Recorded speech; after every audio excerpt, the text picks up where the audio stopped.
need na gawin before investing in cooperatives. Number 1 is never ever invest your money in cooperatives kung hindi mo po naiintindihan. Kahit po sabi ng inyong mga friends, relatives, or kakilala na maganda mag-invest sa mga cooperatives or malaki po ang dividends na pwede nating makuha sa cooperatives, never ever do that.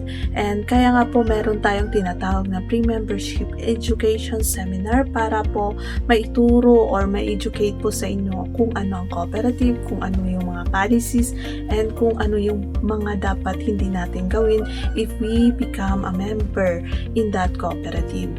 And number 2, choose the best cooperatives. For me po, kapag namimili tayo, is tingnan muna natin yung financial statement po ng isang kooperatiba. Kasi dyan mo po ma-define ang isang kooperatiba. And alam po natin na ang accounting or numbers can't lie.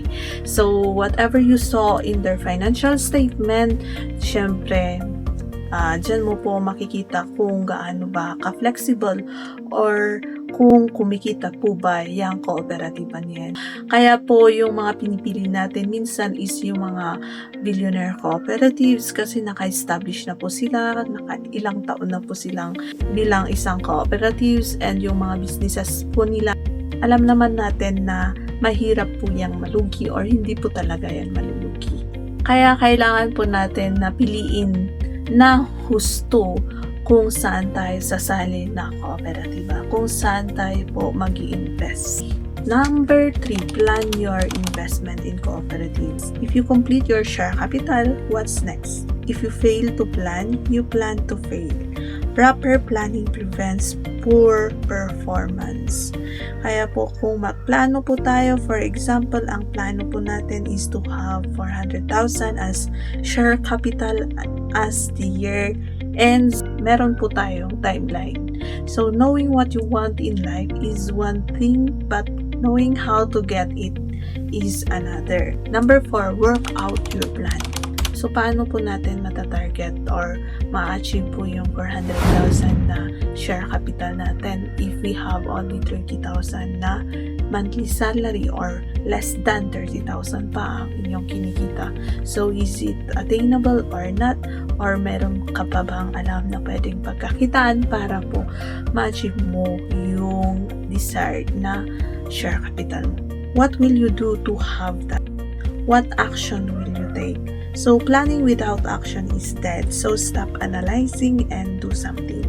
Stop daydreaming and start living your dream. So, protect your dreams at all costs. Never allow people to steal your dreams away from you.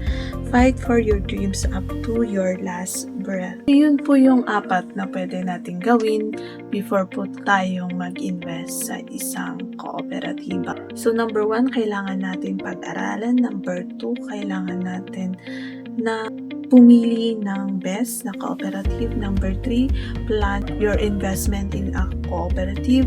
And number 4, kailangan natin i-work out yung plano natin. So, if we have dreams in investing in cooperative, syempre kailangan din natin tuparin kung gusto nating maabot yung ating inaasam, yung desired po natin.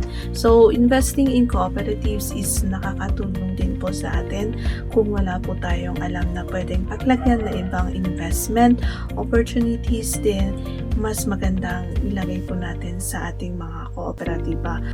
So, yan lang po ang ating video. Once again, this is Ibing Get Grace saying sharing is caring. Bye. See you.